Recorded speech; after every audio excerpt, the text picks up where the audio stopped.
Bonjour, nous sommes le vendredi 29 mars, bienvenue sur Mac+, votre journal d'information locale. Au sommaire de cette édition, le Flash Info avec l'exposition des Amis des Arts, un concert de musique irlandaise à Sancourt et le don du sang à Cambrai. Notre rubrique rencontre avec Franck Binet qui a pu interviewer Hélène Ségara, le rendez-vous découverte, le carnaval de la bêtise et Philippe Gorzinski pour nous parler du temple de Fléquières. Mais tout de suite, le Flash Info. On commence ce flash par une exposition des Amis des Arts qui a débuté hier et qui se terminera le mercredi 3 avril. Le travail de tous les membres de cette association d'artistes peintres amateurs sera donc exposé salle des fêtes de l'Hôtel de Ville de Cambrai. L'entrée est gratuite. Un concert, salle des fêtes de Sancourt, dans le cadre des scènes mitoyennes. Ce soir, donc à 20h30, le groupe irlandais Hot Spoons vous fera partager leur passion pour la musique de danse irlandaise. Prix d'entrée 17 € et 7 € en tarif réduit. Enfin, le don du sang aura lieu le 2 avril, salle des cérémonies de l'Hôtel de Ville de Cambrai, de 9h à 12h et de 14h à 17h. Voilà pour les informations de la semaine et c'est le moment tant attendu de retrouver Franck Binet et Hélène Ségara avant son concert au Théâtre de Cambrai la semaine dernière. On écoute Hélène Ségara. Contrairement à ce que nous vous annoncions dans notre dernier Mac+, Madame Hélène Ségara a refusé de répondre à nos questions pour des raisons qui lui sont propres. C'est pourquoi nous remplaçons donc ce reportage prévu par un reportage sur les insolites de Cantimpré. Une bien belle idée.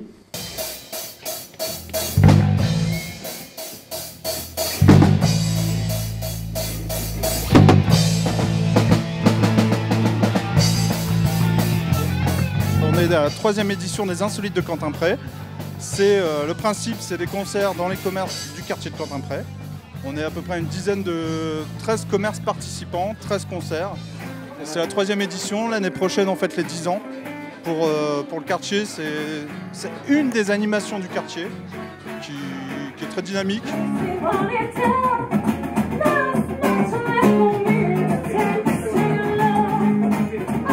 Donc voilà les Insolites de Cantimpré organisées par l'association Promotion Musicale. On organise des concerts dans les commerces qui vont de classique. Cette année, c'est la grande nouveauté, il y a du classique, en collaboration avec le Conservatoire de Cambrai. On a de la chanson française, on a du jazz manouche, on a du rock. C'est toute la journée de 16h, enfin toute la journée de 16h jusqu'à minuit. Ça se termine au Garage Café ce soir. Après, ici, c'est les restaurants.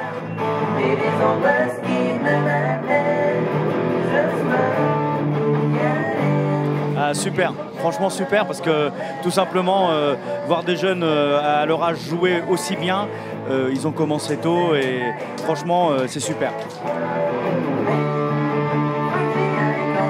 Ils sont adorables, ouais. C'est bien, on n'en prend pas plein les oreilles, c'est soft, c'est bien. Moi j'aime.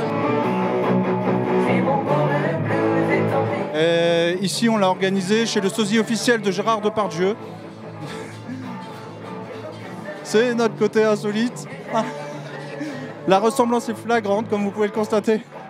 Il n'est pas planqué en Belgique ni en Russie, il est dans Cantimpré, à Cambrai. Merci, rejoignez-nous. L'année prochaine, on fête les 10 ans.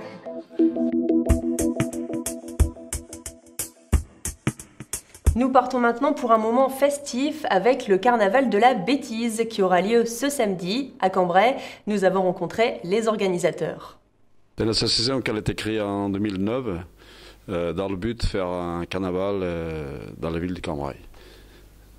Et donc avec comme emblème? Comme l'emblème, c'est la bêtise, parce que la bêtise, il va avec la réputation de bonbon de la ville de Cambrai, et la bêtise qui va avec bêtise, déguisement, carnaval. C'est pour ça qu'on a choisi la bêtise.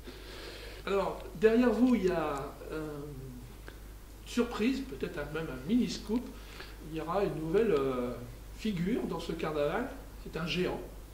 Alors comment peut-être il aura un nom, je ne sais pas. Il y aura un nom, donc c'est un géant, depuis qu'on a créé l'association, on a toujours envie de faire un géant pour représenter notre carnaval, et donc il s'appelle Barnabé Tease, donc qui va avec le bonbon. Et comme on avait ce projet-là, moi avec mes copains, on a décidé de le faire cette année, il attend de s'aboutir, donc il va être présent pour le prochain carnaval. C'est lui, je suppose, qui va ouvrir le carnaval, le défilé.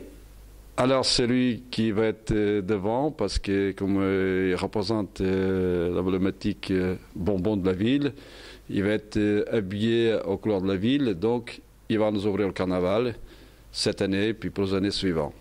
Alors, le carnaval, c'est aussi de la musique. Est-ce qu'il y a des groupes musicaux? Alors, les carnavals, comme tous les ans, il y a des Brésiliens qui jouent le tambour, qui nous ouvrent le carnaval, et puis on aura 2 fanfares derrière, l'harmonie de Aven-les-Auvers et l'harmonie de Saint-Hilaire, qui seront présentes avec 4 autres géants. Alors, le carnaval il débute, on se donne rendez-vous à 15h pour organiser le départ, parce que c'est des bandas, des personnes qui sont déguisées, qui se présentent pour défiler dans les rues de Cambrai. Donc le départ, c'est à 16h, à la place de la Poste à Cambrai. Donc on va parcourir les villes, les routes de la ville les plus importantes. Et vers 18h, on est devant la mairie, qui ont fini notre show de carnaval. Et puis qu'il y aura un jet de bêtises comme tous les ans. Il y a 5 lieux de bêtises qui vont être jetés de balcon par monsieur le maire. Et puis... c'est de juin, voilà. Et puis pour la suite, on se donne un rendez-vous au marché couvert pour faire la fête. Le reste de la nuit, toujours déguisé. On a 3 bons groupes qui seront présents dans le marché couvert. Venez nombreux, ça va bien se passer.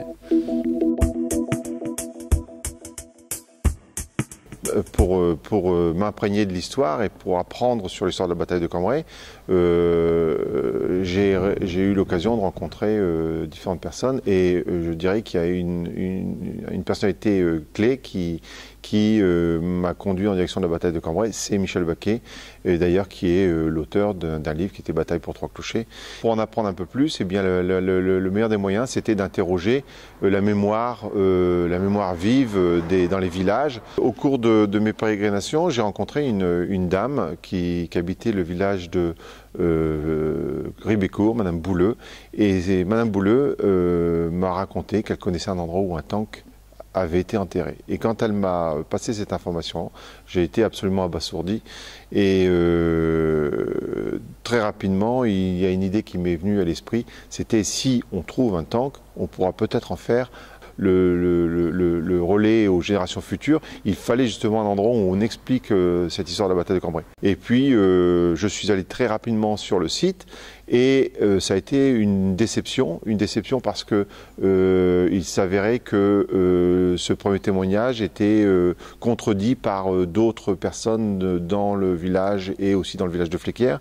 Et donc il a fallu que je précise, en fait, que je fouille les archives pour voir s'il y avait des informations techniques auprès du régiment ou dans les journaux de marche du régiment de chars pour savoir si ça pouvait concorder par rapport au fait qu'un char ait été enterré. Les recherches ont duré à peu près 6 années. Au cours de ces 6 années, j'ai eu la chance d'être accompagné par un ami qui était Jean-Luc Gibault et on a épluché les archives britanniques et puis en fait c'était un peu le constat d'un échec et au bout de ces 6 années-là, malgré tout, on continuait à chercher sur le terrain et j'avais découvert un nouveau moyen de recherche qui est l'étude des photos aériennes. Et quand je me suis aperçu qu'à l'Imperial War Museum à Londres, il y avait tout un département qui conservait les photos aériennes et ces photos, elles étaient là